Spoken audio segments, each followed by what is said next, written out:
თუ თქვენ გონიათ, რომ ჯადოს არ გაგიკეთებენ, ძალიან ცდებით. შეიძლება თქვენ ხართ ძალიან წესიერი ადამიანი და წესიერი ადამიანები ყოველთვის არსებობდნენ. მაგრამ გადახედეთ წარსულს, ადამიანები რას არ აკეთებდნენ იმისათვის, რომ სხვა ადამიანი დაეზიანებინათ ან თავისი დანაშაული სხვისთვის გადაებრალებინათ. ეს მინიმუმ.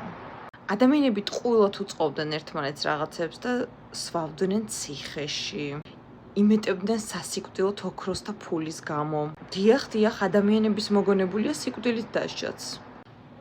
უმძიმეს დეტალებს უკეთებდნენ ადამიანები ერთმანეთს, რომელიც ისტორიამ ჩვენამდე ან არ მოიტანა, ან ხშირად ტელევიზორში უბრალოდ არ ამბობენ.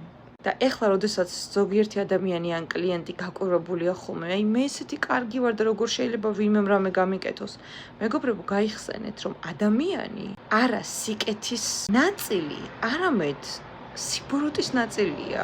უბრალოდ დრო შეიცვალა, მეგობრებო, ხელში დაიჭირეს ადამიანებმა ტელეფონები, ჩაჯდნენ ძვირფას მანქანებში და უბრალოდ დრო შეიცვალა, მეგობრებო, თორე ადამიანის ბუნება არასოდეს არ შეიცვლება და არც შეცვლილა. რაც უფრო ადრე გააცნობიერებთ, რომ ეს ცხოვრება არის თვითგადარჩენა და თავდაცვა, მით უფრო ბედნიერი იქნებით. ვიმეორებ, ეს ცხოვრება არის თვითგადარჩენაზე ზრუნვა და თავდაცვაზე ზრუნვა. რატომ არის რომ მე სოციალური ქსელების წინააღმდეგი ვარ? მე წინააღმდეგი ვარ ადამიანს ჰქონდეს პირადი Facebook-ი, Instagram-ი და ასე შემდეგ და აზიარებდეს თავის ფოტოს თუ რას ჭამს, რას სვავს, სად იცვენებს, როგორ სახში ცხოვრობს და რა იყიდა და ასე შემდეგ. ეს არის ყველასთან ძალიან დიდი ბოდიში, ჩემთვის უდიდესი სისულელის ზენიტი. ყველაზე ძვირფასი რაც არის ინფორმაცია შენზე, რომელიც ადამიანს არავის არ უნდა მიაწოდო. ძალიან მეცინება ხოლმე, როდესაც ადამიანები ამბობენ, რომ რატო გამიკეთა ნეკრომაგია, მე ხო ყველასთვის სიკეთე მინდა. მეგობრებო, თქვენ ალბათ გავიწყდებათ, რომ ყველასაც შეუძლია შევიდეს ტაძარში, ილოცოს და გამოვიდეს.